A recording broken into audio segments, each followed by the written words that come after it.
TJ Hockenson was pegged as a hot tight end target heading into the 2021 season. After a bunch of injuries as a rookie, TJ Hockenson stepped up big time in year two and showed a lot of very desirable traits for a fantasy football tight end. Considering Jared Goff's penchant for targeting tight ends and the lack of wide receivers in Detroit, it was pretty easy to see why he was flying up draft boards. He started the season off by seeing 20 targets in his first two games. He caught a touchdown pass in each of those outings and was averaging a ludicrous 23.2 PPR points per game. Since then, though, his production has fallen off and he is averaging a measly 9.0 PPR points per game and ranks as the tight end 17 over that stretch. So, is he somebody that you should be looking to acquire? Somebody you should be looking to trade away? Somebody you should stash on your bench? Or somebody that you should just keep plugging in your lineup and starting every single week?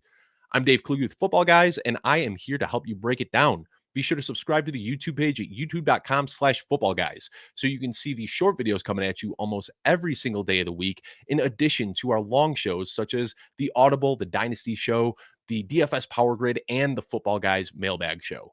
Now, before we get into this, I got a quick disclaimer for you. This video might come off as a little bit personal. I was arguably the biggest fader of TJ Hockenson this offseason. I repeatedly focused on his limited upside due to lack of high-end athleticism like some of the other pass-catching tight ends out there.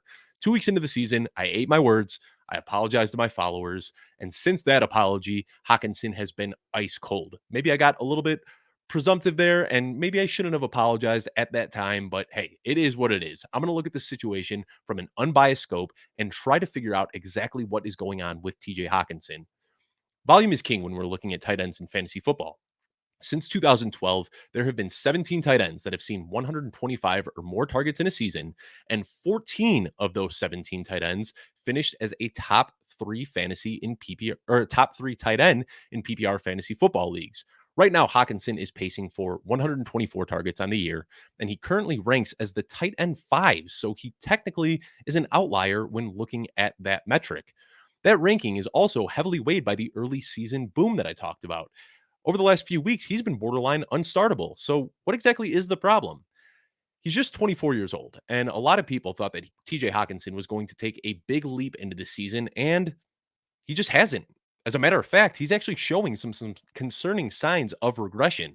A lot of that can be blamed on Jared Goff and a bad Lions offense, but Hockenson has also just been less efficient with the touches that he's getting. His average depth of target has gone down every single year since he has been in the league. His yards after the catch per reception have also gone down every single year that he's been in the league. He's seeing a career low touchdown rate this year. Strangely enough, though, his catch rate is at an all time high. Now, that's a lot of numbers, but what can you deduce from that? I think what you can kind of figure out is that his role has changed quite a bit. Where Matthew Stafford would regularly push the ball downfield and try to hit him in stride in space so he can get yards after the catch, that's just not happening right now.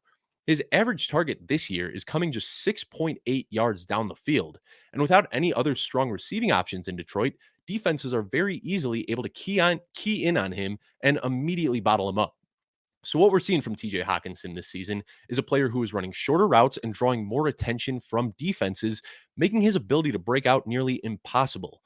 Hockenson doesn't have the same speed and athleticism that some of these big pass catching tight ends have when you think of guys like George Kittle, Darren Waller, Mike Gesicki.